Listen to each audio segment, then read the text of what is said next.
O Colecionador de Lágrimas, Augusto Cury, capítulo 4. Conflitos insolúveis. As aulas de história do professor Júlio Werner ganhavam cada vez mais corpo, estatura emocional, realismo, crueza, concretude, sabor do tempo. O professor, ator, sorria, chorava, assombrava, surpreendia seus alunos. Fazia sucesso entre os estudantes de Direito, Psicologia, Medicina, Pedagogia e até estudantes de Engenharia concorriam a fim de obter uma vaga para assistir às suas aulas. Sensações antes vivenciadas apenas em impactantes filmes ganharam eco nos áridos palcos das salas de aula. Certa vez, ele estava fazendo uma apresentação sobre os mecanismos de interpretação da história. Todo pensamento é em tese derivado da história. Não apenas os fatos do passado ou os textos dos livros o são, mas cada pensamento que você produz neste exato momento, ainda que seja relativo ao futuro, tem elementos da história, seja pelos verbos substantivos que resgatou, seja por fatos que aprovou ou negou, ou por medos e expectativas que projetou. A história é a mãe das ideias e, como tal, deveria ser interpretada com critérios, inclusive a história das pessoas que amam ou rejeitam. Se elas não se esvaziaram de seus tendencialismos, cometerão erros crassos na avaliação dos fatos e comportamento dos outros. E, sinceramente, cedo ou tarde produzimos interpretações falsas ou tolas. Protesto. Sou sempre verdadeiro, expressou um aluno que estava esperando uma oportunidade para se contrapor ao professor. Era um olheiro, um amigo de Jefferson e Marcos. Obrigado por me contestar. O pensamento é solitário, jamais incorpora a realidade do objeto pensado. Por exemplo, um psicólogo interpreta seu paciente não apenas a partir do outro, mas também a partir de si mesmo. Sua história. Quem sou, sua emoção, como estou, seu ambiente social, onde estou, comprometem sua interpretação. Concluo com isso que a verdade é um fim inatingível.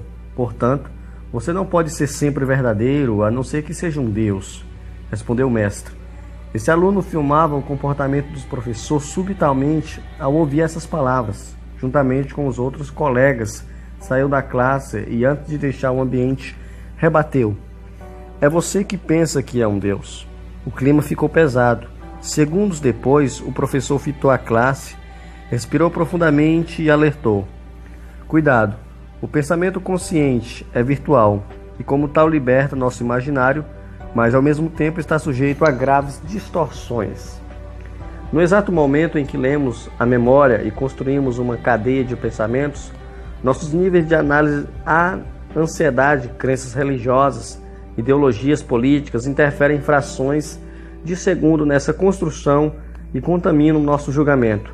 Treinem sempre enxergar o outro, mesmo os personagens da história, mas com os olhos dele e menos com os seus. Você vai falhar, mas falhará menos. Débora, impactada com este fenômeno, expressou: Nunca imaginei que o pensamento fosse virtual e passível de inúmeras distorções. Sou impulsiva. Sempre falo o que penso, mas nunca pensei sobre o modo como penso e o que pensou. Se os ditadores que mataram, escravizaram e excluíram pessoas compreendessem as distorções do pensamento e olhassem suas vítimas pela perspectiva delas, pelo menos minimamente não cometeriam crueldades, afirmou Peter. Sim, as maiores loucuras não são produzidas pelos psicóticos, mas pelos que nunca viajaram para dentro de si mesmo. Quem aqui nunca olhou com preconceito as pessoas com seus estranhos comportamentos nas ruas? Quem nunca achou frágil um adolescente que chorou, ou um adulto que hesitou, ou uma pessoa que teve uma reação fóbica? Seja honesto. O professor amava usar a história para colocar seus alunos contra seus preconceitos. Depois de um prolongado silêncio, uma aluna resolveu abrir a boca. Eu zombei de um mendigo na semana passada. Ele andava nas ruas, falava sozinho, fazia movimentos engraçados com as mãos. Parecia delirar. Eu e meus amigos não nos aguentamos, caímos na gargalhada, declarou Jenny, uma aluna de física que pela primeira vez assistia a uma de suas aulas. Meu pai tem síndrome de pânico há 10 anos. Não frequenta reuniões, festas e nem grupos de trabalho. Ofendi-me muitas vezes e chamei-o de fraco. Depende de minha mãe. Para mim, suas crises eram uma desculpa para não assumir suas responsabilidades, comentou Robert, um aluno de administração pouco generoso que vivia em função do consumismo. Obrigado por sua sinceridade. O preconceito surge quando nós nos colocamos no lugar dos outros. Eis o câncer da humanidade. Aos tímidos têm preconceito contra si mesmo, diminuem-se. Que tem algum grau de timidez aqui? Quem tem algum grau de timidez aqui? Cerca de 70 a 80% dos alunos, espantosamente, tinham a ausência de debate nas universidades contribuíam para esse acidente psíquico. Seja espontâneo, não tenham medo de ser estúpidos. Os alunos sorriam e, sem outras palavras, o professor terminou sua aula. Os elogios ao professor percorriam os corredores, mas as reclamações também não paravam de chegar à reitoria. Max, que não havia dirigido a ousadia de Júlio Verne na última reunião, cogitava despedi-lo, mas sua fama crescera. Você tem que interromper o movimento produzido por esse professor, Antônio afirmou, o reitor para o pró-reitor acadêmico. Mas muitos alunos estão apreciando o Dr. Werner. Parece que estão tendo prazer em debater ideias, afirmou. Professores de história, estou conciso de que não são um perigo para o bom comportamento dos alunos. Incitam a rebelião, falou esbravejando com o pró-reitor acadêmico. Não sei como fui ouvir suas sugestões de introduzir história no currículo de nossos cursos.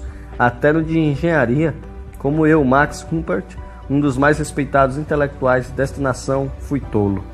Senhor, me desculpe, os professores de história podem incitar o pensamento crítico.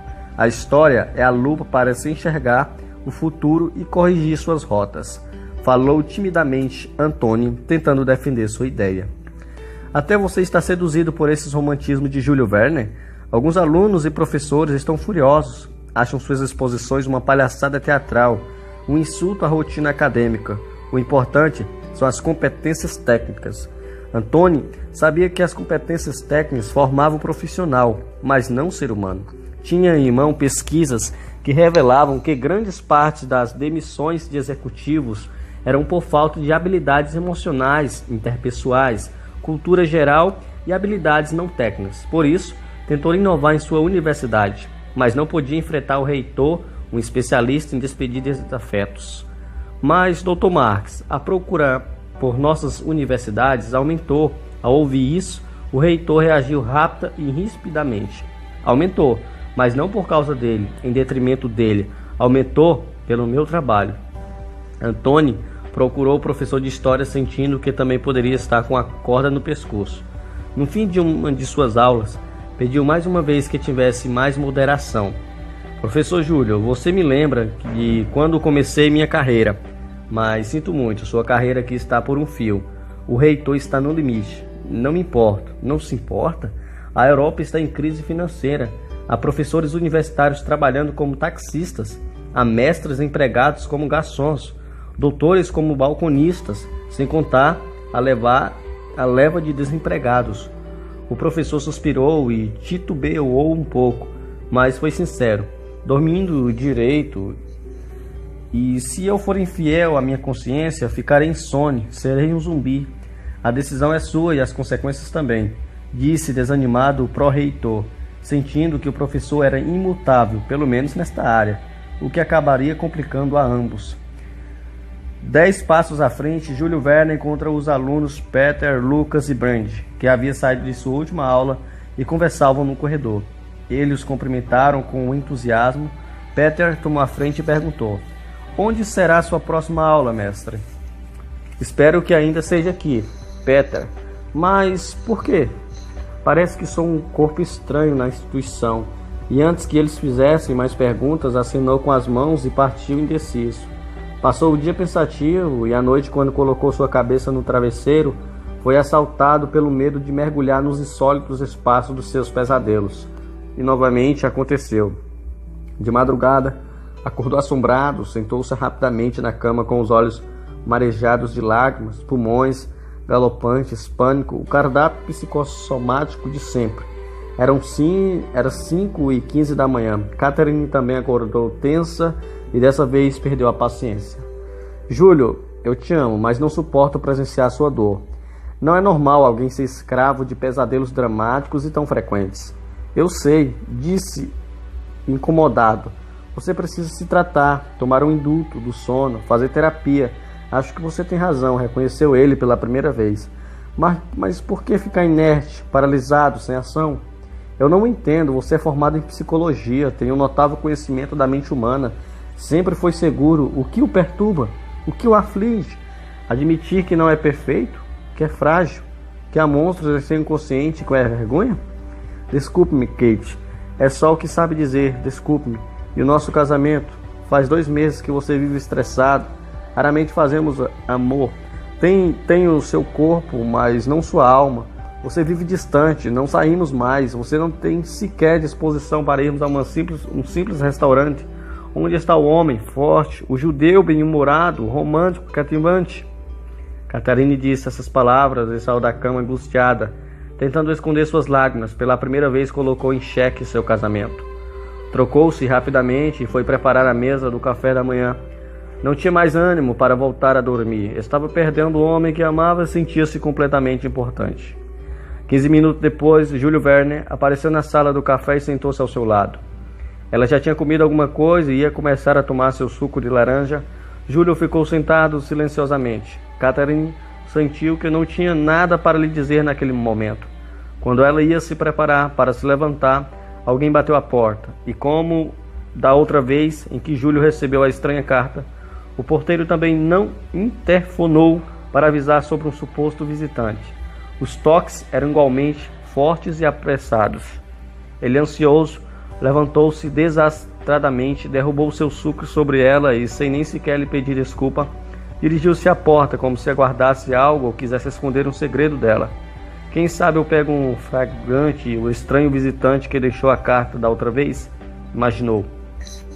Nem observou pelo olho da porta para saber quem era. Abriu-a subitamente e novamente não havia ninguém. Respirou profundamente, inclinou a cabeça e novamente viu uma carta. Sentia um frio na espinha. Pegou-a inseguro e a trouxe até a altura do peito. Catherine achou o seu comportamento estranhíssimo. O envelope era de um papel envelhecido, rústico tal como o da Primeira Guerra. Guardou-a sobre o peito como se estivesse escondendo algo proibido. Não queria constranger, mas ainda Catherine, só que ela já estava atrás dele e percebera seu gesto. Ao se virar, ele se assustou com a presença dela. Ele achou perturbador o comportamento dele e, mais estranho ainda, tentar esconder a carta. Eram abertos, transparentes, não havia segredos entre eles, pelo menos até agora. Uma amante? Pensou ela. Só uma amante usaria cartas e não uma rede social, imaginou. Quem escreveu essa carta, Júlio? Ele a tirou de dentro da camisa e ficou sem palavras. Quem a escreveu? Você sempre foi honesto comigo. Não sei, Kate, não sei. Como não sei? Você não viu o remetente? Não há remetente. Como não? Disse ela, levando suas suspeitas às alturas. Você está tendo algum caso? Claro que não. Eu te amo. Júlio, pense um pouco. Você corre até a porta como se estivesse esperando algo importantíssimo. Recebe uma carta sem remetente e sem identificar o endereçado. Você pensa que sou tola? Se fosse comigo, como reagiria? Catherine, apesar de toda a crise de ciúmes, não invadiu a privacidade de Júlio Verne. Não arrancou a carta de sua mão. Ele fez uma pausa e meneou a cabeça, concordando com ela. Venha, vamos lê-la junto. E gentilmente sentou-se ao lado dela no sofá da sala, mas estava apreensivo, pois depois de lê-la, talvez ela tivesse vontade de interná-lo em alguma clínica psiquiátrica. Querido tio Júlio Verne, fique tranquilo. Azra, Fritz disse que cuidará de nós enquanto o papai e a mamãe estiverem na Polônia. Disse ainda que os policiais que os levaram não são tão maus assim, embora não creiamos. Depois que saímos de nossa casa, fizeram um leilão com tudo que tínhamos lá, joias, móveis, quadros. Levaram também nossos brinquedos e roupas. Anne chora muito. Perdemos tudo. Eu não entendo por que nos odeia. Asra, a senhora Fritz, também comentou que o papai e a mamãe foram procurar um lugar agradável para irmos morar, um novo lar. Eu e a Anne não aguentamos de saudade deles. Não podemos mais ir à nossa escola, nem temos mais amigos alemães. Só nos resta brincar na neve e ainda assim escondidos. Esse será o inverno mais triste de nossa vida. Obrigado por ter nos ajudado. Um beijo de Moisés e Anne Kurt. Quem são Moisés e Anne Kurt? Não sabia que você tinha sobrinhos. Não sei, não tenho a menor ideia, disse Júlio Werner, completamente confuso. Não brinque comigo, não estou brincando. Conheço meninas e meninos com este nome, mas com esse sobrenome, não me lembro. E colocou as mãos na cabeça, perturbado. Tente se lembrar de algum amigo ou conhecido. Esta carta tem tanta intimidade. Não sei, Kate, estou tão perplexo quanto você.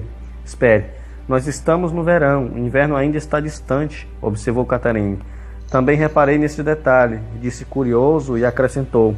E olha a textura do papel da carta, sem brilho, áspera, rugosa, diferente. Parece feito no passado, ela afirmou. Espera, Kate. Júlio Werner foi até a sua biblioteca e retirou escondida num livro de história a outra carta e lhe entregou. Ela leu a pasma. Não podia acreditar. Datada de 1941 e escrita pelo próprio Werner como uma máquina de datilógrafa que só existia em museus. O que significa isso, Júlio? Não sei, querida, não sei. Expressou com a respiração ofegante.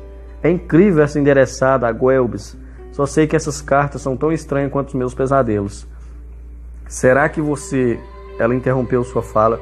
Não queria atrever-se a dar um diagnóstico, mas ele completou. Estou tendo um suposto psicótico. Não usa psicose, mas quem sabe é outro síndrome. Que síndrome? Você acha que estou tão mentalmente desorganizado que escreveria para mim mesmo?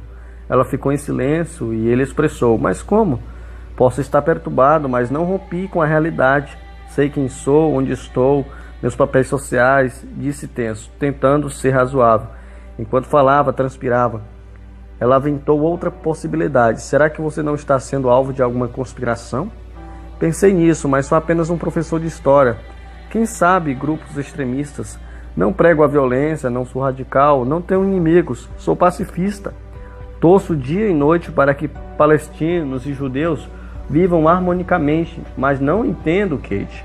Nessas cartas não há ameaças nem injúrias. Ela confirmou com a cabeça que não havia sombra de ameaças nelas. De fato, a carta era carregada de afetividade. Por enquanto, estavam sendo poupados das incríveis ameaças que se seguiram. A carta parece se referir a famílias que foram deportadas pelos alemães para a Polônia na Segunda Guerra Mundial. Mas por que essas duas crianças ficaram? Indagou o professor. Talvez algum de seus alunos estejam querendo lhe pregar uma peça. Talvez. E assim terminou a conversa. Kate ficou preocupadíssima com ele. Olhou para o relógio e mostrou que precisava ir para a universidade, dar suas aulas e realizar suas pesquisas. Saíram saturados de dúvidas. Era tempo de o cardápio das dúvidas ser temperado com algumas respostas para aliviar o estresse deles. Mas as respostas pareciam distantes e, sem que eles soubessem, muito perigosas.